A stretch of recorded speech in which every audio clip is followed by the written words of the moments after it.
Assalamualaikum, welcome to my channel. Kalau kalian baru di sini, nice to meet you and happy watching.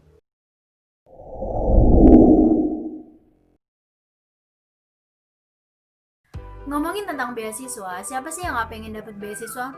Menurut gue pribadi, beasiswa itu bukan tentang kaya atau miskin, tapi prestasi. Bahkan sekelas selebriti pun banyak kok yang ambil beasiswa.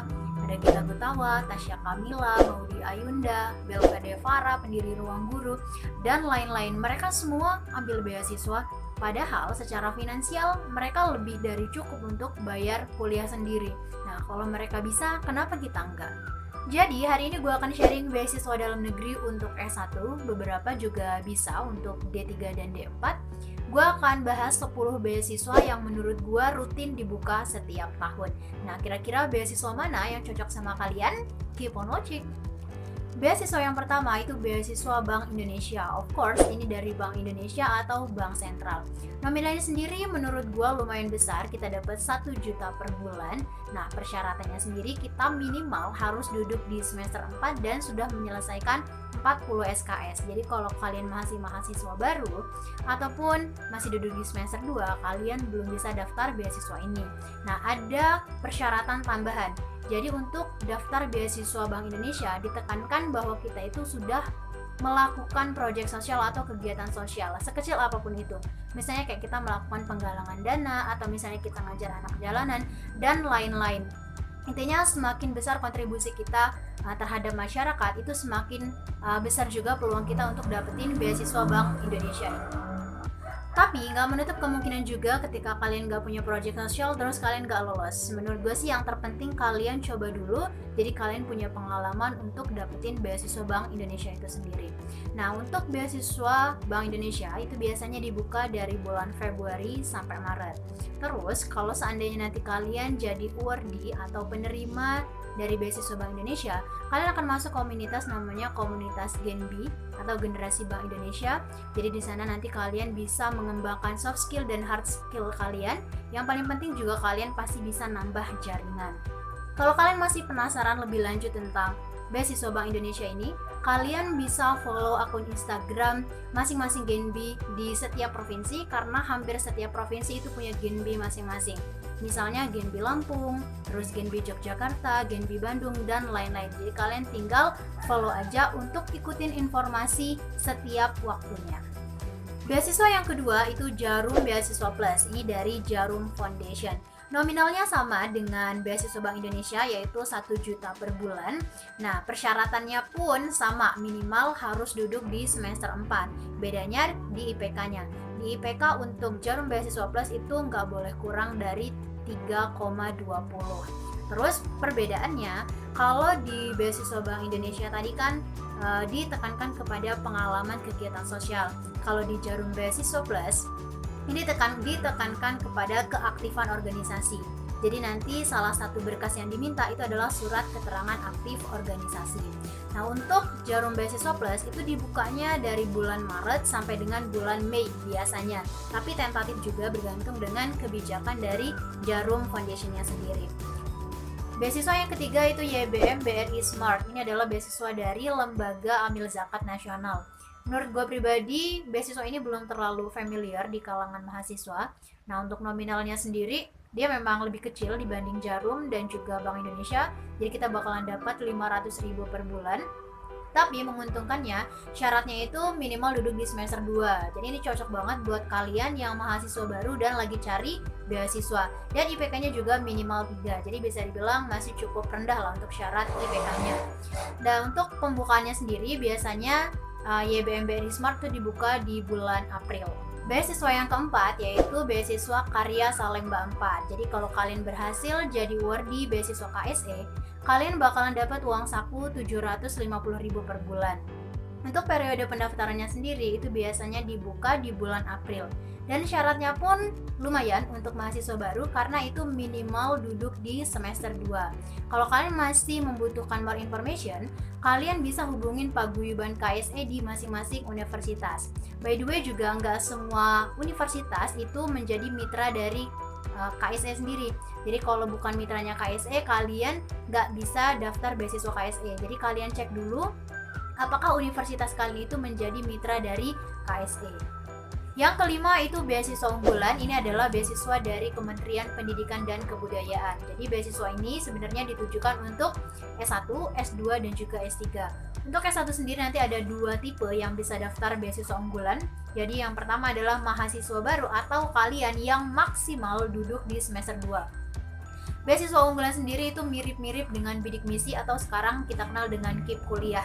Jadi dia bakalan mengcover 3 komponen biaya utama kuliah. Yang pertama itu biaya pendidikan. Jadi misalnya UKT kalian 5 juta ya bakalan dibayarin sama Kemdikbud 5 juta. Jadi kalian bakalan free membayar uang kuliah. Yang kedua dia mengcover biaya hidup. Jadi nanti kalian bakalan dapat tunjangan kurang lebih itu 1 juta setiap bulannya. Dan plusnya kalau kalian dapat beasiswa unggulan ini, kalian bakalan dapat biaya buku. Itu kan lumayan banget. Kalau di bidik misi, setahu gua nggak ada biaya buku, tapi di beasiswa unggulan kalian bisa dapat tambahan biaya buku. Beasiswa unggulan itu biasanya dibuka 2 kali dalam setahun, di bulan Februari dan juga bulan Juli. Tapi sementara ini belum ada pengumuman untuk pembukaan beasiswa unggulan lagi. Jadi kalian pantau terus website resmi dari beasiswa unggulan.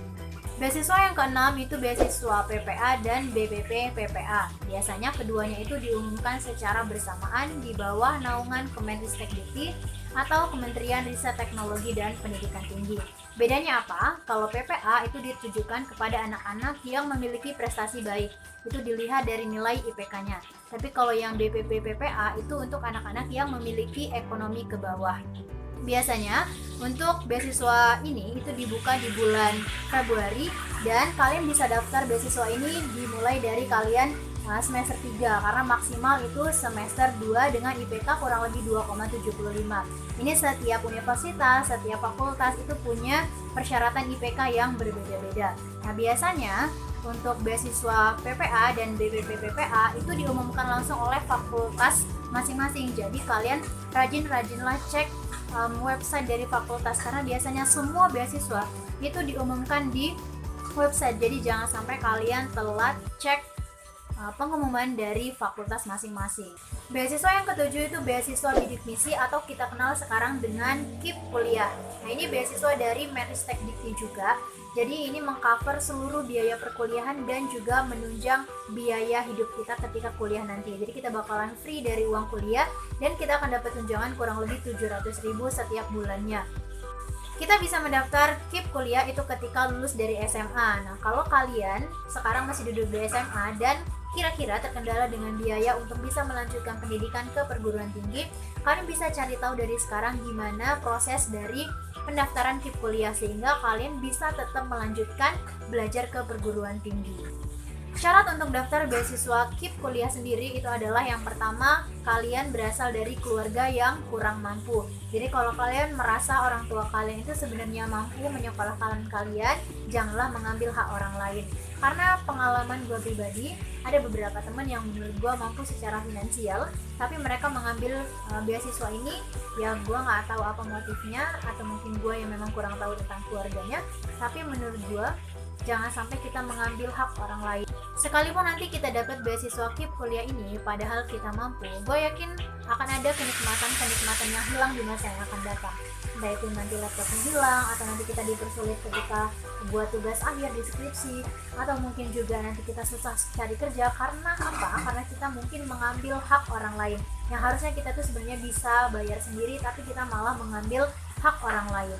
Jadi lebih bijak lagi ketika kita memutuskan untuk mengambil beasiswa KIP kuliah ini.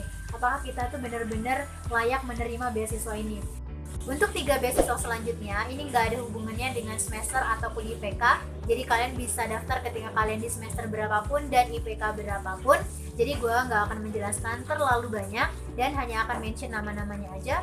Jadi nanti ada beasiswa Mizan, terus beasiswa Bintang Fair and Lovely, beasiswa Dataprint, dan sebenarnya masih banyak lagi beasiswa-beasiswa S1 yang bisa kalian coba.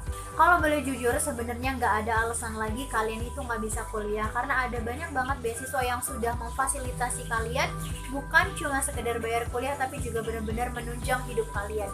Jadi kalau kalian memang benar-benar pengen belajar di perguruan tinggi, sebenarnya udah nggak ada alasan lagi terkendala biaya dan lain sebagainya, karena sebenarnya pemerintah itu sudah menyediakan sedemikian rupa supaya kalian itu bisa kuliah. Tinggal gimana upaya kalian dan gimana niat kalian untuk benar-benar bisa melanjutkan sekolah ke perguruan tinggi.